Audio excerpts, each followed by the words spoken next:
നമ്മൾ ആര്യ ഈ പറഞ്ഞുകൊണ്ട് ഭയങ്കര സീരിയസ് ആയിട്ടുള്ള ക്യാരക്ടേഴ്സ് ചെയ്തേച്ചാന്നു നമ്മളെ പ്രേക്ഷകരിലേക്ക് ഇൻട്രൊഡ്യൂസ്ഡ് ആയത്.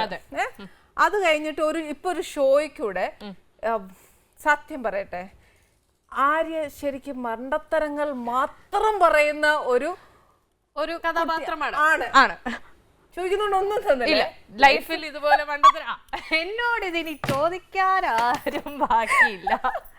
അല്ല, സത്യം പറയുള്ളൂ, ഞാൻ ലൈഫിൽ വളരെ ബുദ്ധിയുള്ള ഒരു കുട്ടിയാണ്. എനിക്ക് അങ്ങനെ ഇങ്ങനെ ഒന്നും മണ്ടത്തരങ്ങൾ പറ്റാറില്ല.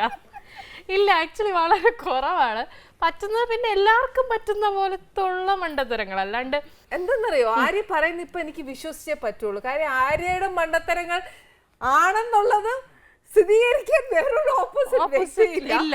അതുകൊണ്ടാണ് ഇവിടെ ഇപ്പൊ രമേശ് ചേട്ടൻ ഉണ്ടായിരുന്നെങ്കിൽ എന്റെ ഈ വാദം ഇപ്പൊ തകർത്ത് പൊളിച്ചടക്കി കൈ തന്നേനെ.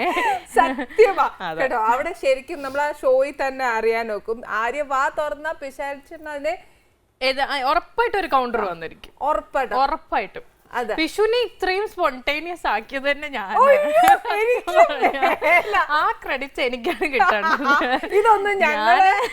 ഞാൻ എന്തെങ്കിലും എന്റെ വായിൽ നിന്ന് വീഴാൻ വേണ്ടി ഇങ്ങനെ പിഷു വെയിറ്റ് ചെയ്തിരിക്കും, ഇങ്ങനെ ചോദിച്ചു മേടിക്കാം. ഇന്നൊന്നും കിട്ടിയില്ല. ഒരെണ്ണം പണ്ടൊക്കെ ഈ വിഷമായിരുന്നു, അയ്യോ എന്തിനാ എന്നെ മാത്രം ഇങ്ങനെ പറഞ്ഞുകൊണ്ടിരിക്കുന്നത്. ഇപ്പൊ എനിക്ക് തിരിച്ചായിപ്പോയി. ഇപ്പൊ ഒരെണ്ണം കിട്ടിയില്ലെങ്കിയോ എന്നെ ഇന്നൊന്നും പറഞ്ഞില്ലല്ലോ എന്നുള്ള അവസ്ഥയായിപ്പോയി.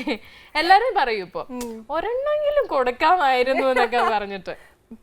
പക്ഷെ അതൊക്കെ എനിക്ക് തോന്നുന്നു പിശാചേട്ടനാണെങ്കിൽ ചോദിച്ചിരുന്നെങ്കിൽ ഒരുപാട് കാര്യങ്ങൾ നല്ലതായിട്ട് പറഞ്ഞു. ഒരുപാട്, കാരണം പിഷു കഥ ഉണ്ടാക്കാൻ വളരെ മിടുക്കനാണ്, ഓൺ സ്പോട്ടാണ്. അത് മുകേഷ് ചേട്ടനും അതെ, പിഷുവും അതെ, രണ്ടുപേരും അതെ.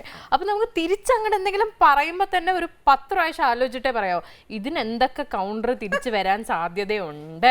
അതുകൊണ്ട് ഒന്നും മിണ്ടാറില്ല, കിട്ടുന്നതൊക്കെ ഏറ്റ് വാങ്ങി ഇങ്ങനെ നിൽക്കും. അതിങ്ങനെ എന്താ പറയാ, അവാർഡ് പോലെ ഏറ്റ് വാങ്ങി ഇങ്ങനെ നിൽക്കും, ഒന്നും പറയാൻ പറ്റാത്ത ഒരു ഇൻസിഡന്റ് പറയുക.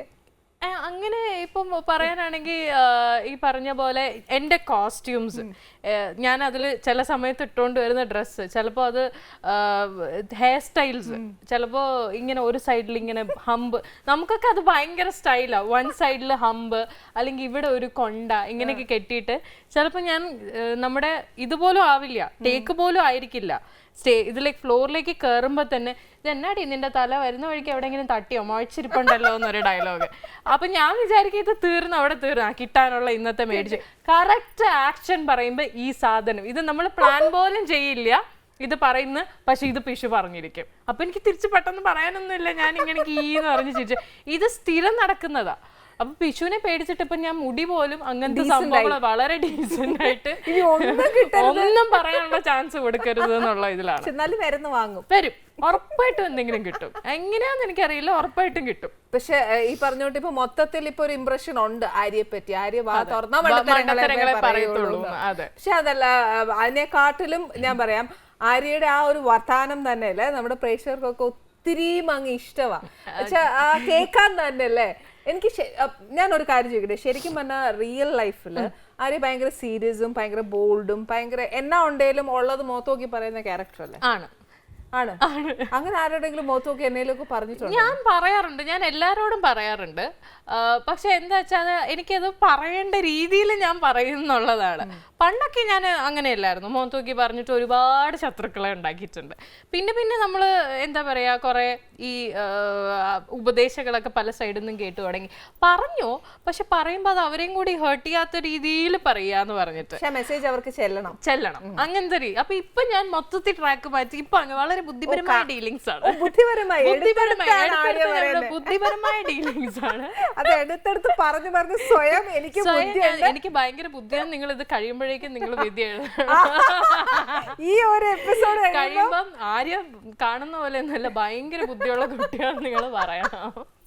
അതുകൊണ്ട് ഇപ്പൊ കുഞ്ഞു ഭയങ്കര കാൽക്കുലേറ്റഡ് ഓരോ വായിന്ന് വീഴുന്ന ഓരോ സാധനങ്ങളും എണ്ണി പറക്കി 10 പ്രാവശ്യം ആലോചിച്ചിട്ടൊക്കെ ഇപ്പൊ സംസാരിക്കാറ്. അപ്പൊ ഓൺ സ്പോട്ട് മറുപടി പെട്ടെന്ന് വരികയില്ല, അത് നമുക്ക് സ്ക്രീനിൽ വരും. ഇനി ചിലപ്പോ അഥവാ എന്തെങ്കിലും വീണ് പോയാൽ തന്നെ പിന്നെ അവിടെ നിന്ന് പിടിച്ചിട്ട് പതുക്കെ ട്രാക്ക് മാറ്റി. പിന്നെ ഇപ്പൊ എനിക്കുള്ള ഒരു പോസിറ്റീവ് സൈഡ് എന്താ വെച്ചാൽ ഞാൻ ഈ കോമഡി പറഞ്ഞ് സീരിയസ് ആയിട്ട് എന്തെങ്കിലും പറഞ്ഞാലും ആൾക്കാരത് കോമഡിയാന്ന് വിചാരിക്കും. അതാണ് വേറൊരു പ്രശ്നം. വളരെ സീരിയസ് ആയിട്ട് ചുമ്മാ തമാശ പറയില്ലേ എന്ന് പറയും.